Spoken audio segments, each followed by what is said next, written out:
এই ঝাড়গ্রাম চিড়িয়াখানা বা জঙ্গলমহল জুওলজিক্যাল পার্ক আসবার জন্য সবার আগে আসতে হবে ঝাড়গ্রামে। এবার ঝাড়গ্রামে আপনারা শুধু তো ওই চিড়িয়াখানা দেখবার জন্য আশা করছি আসবেন না, পুরো ঝাড়গ্রামটাই ঘুরে দেখবেন। আর যদি শুধু চিড়িয়াখানা দেখবার জন্য আসতে চান তাহলেও আসতে পারেন। যদি ঝাড়গ্রাম পুরো ঘুরে দেখতে চান তাহলে আমার ঝাড়গ্রামের উপর একটা ভ্রমণ দেওয়া আছে, সেটা আপনারা দেখে নিতে পারেন। এবার যদি চিড়িয়াখানা দেখতে চান তাহলে ঝাড়গ্রাম স্টেশনে নেমে ওখান থেকে একটা টোটো ভাড়া করে নেবেন, খুব বেশি দূর না, সামনেই আছে চিড়িয়াখানা। ঝাড়গ্রাম আসবার জন্য খুব ভালো হয় যদি আপনারা হাওড়া থেকে সকালে জনশতাব্দী বা ইস্পাত এক্সপ্রেস ধরতে পারেন। এই ট্রেনটা সকালবেলায় ঝাড়গ্রাম নামিয়ে দেবে। এবার আপনারা পুরো ঝাড়গ্রাম ঘুরে বা যারা শুধু চিড়িয়াখানা দেখতে চান তারা এই চিড়িয়াখানা দেখে আবার আপনারা দুপুরে বা বিকেলে ট্রেন ধরে আপনারা কলকাতা ফিরে আসতে পারেন। ঝাড়গ্রামে থাকবার জন্য স্টেশনের আশেপাশে অনেক হোটেল আছে, সেখানেও আপনারা একদিন থাকতে পারেন। আমাদের শেষ গন্তব্যে বা চলে এলাম ডিয়ার পার্ক। এটা হচ্ছে স্টেশনের এপারে, মানে এতক্ষণে আমরা ঘুরছিলাম স্টেশনের ওই দিকটাতে। তো এবার এই পুরো জঙ্গলের মধ্যিখান থেকে রাস্তা, এই যে দুদিকে জঙ্গল, মধ্যিখান থেকে রাস্তা এসে পৌঁছালাম এই যে ডিয়ার পার্ক। এখানে টিকিট হচ্ছে 12 বছরের উপরে 25 টাকা, আর 3 থেকে 12 বছর পর্যন্ত 10 টাকা করে। আর সময় সারণী হচ্ছে টাইম নভেম্বর থেকে ফেব্রুয়ারি সকাল 9টা থেকে বিকেল 5টা পর্যন্ত, আর মার্চ থেকে অক্টোবর 9টা থেকে বিকেল 6টা পর্যন্ত।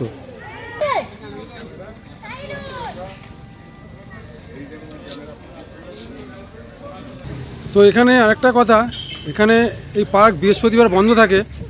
আর স্টিল ক্যামেরা চার্জ হচ্ছে 5 টাকা, 8mm ক্যামেরা 25 টাকা, 16mm ক্যামেরা 50 টাকা, 35mm ক্যামেরা 150 টাকা, আর অডিও ক্যামেরা হলো সেটাও 150 টাকা। ডিয়ার পার্কে ঢুকলাম। ডিয়ার পার্কে ঢুকে পুরো নিরিবিলি পরিবেশ, চুপচাপ একদম। কিন্তু এখানে দেখছি প্রচুর হরিণ আছে এখানে। এসব হরিণরা সব খাবার খাচ্ছে। হ্যাঁ, এর জুম করে নিলাম ভালোভাবে দেখাবার জন্য। অ্যাকচুয়ালি আমাদের ড্রাইভার আস্তে আস্তে বলছিলেন যে এটাকে বলে ডিয়ার পার্ক, কিন্তু দেখলাম যে বাইরে জুওলজিক্যাল পার্ক লেখা আছে। যাই না ভেতরে আগে কি দেখতে পাবো, বাট এখন শুধু হরিণই দেখছি।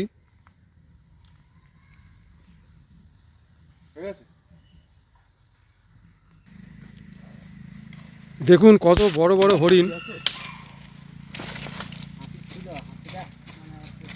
এত বড় হরিণ তো আগে আমি দেখিনি আমি, কিন্তু এখানে এসে দেখছি যে এত বড় হরিণও হয়।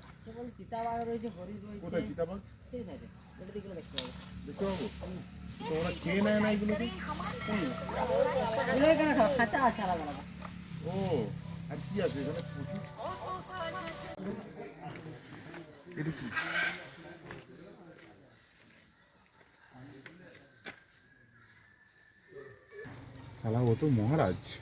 তো এখানে ঘুরতে ঘুরতে একটা খাঁচার মধ্যে দেখি এই বাজ পাখি, আর একটা খাঁচা দেখলাম ওই কিছু হনুমান আছে।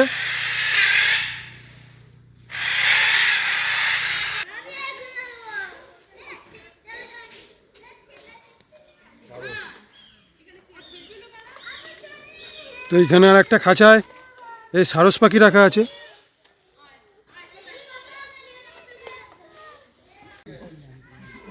তো এইখানে দেখা যাচ্ছে ওই লেপার্ড ঘোরাঘুরি করছে, 3খানা লেপার্ডকে দেখতে পাচ্ছি।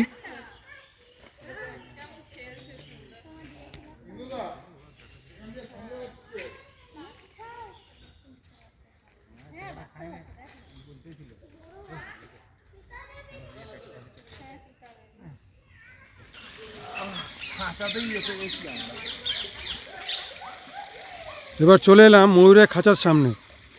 সব ময়ূরগুলো বসে আছে সব এখানে।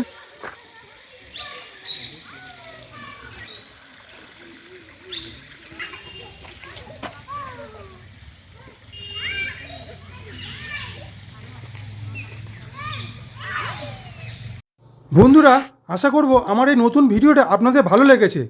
তাহলে প্লিজ আমার এই ভিডিওটাকে একটু লাইক করে দেবেন, আর আমার ভিডিওটা একটু শেয়ার করে দেবেন। আর যারা এখনও সাবস্ক্রাইব করেননি তারা আমার চ্যানেলটাকে সাবস্ক্রাইব করে বেল আইকনটাকে অন করে দেবেন। এতে কী হবে, আমি আরও উৎসাহিত হয়ে আপনাদের কাছে আরও ভালো ভালো ভিডিও পৌঁছে দেওয়ার চেষ্টা করব। ধন্যবাদ।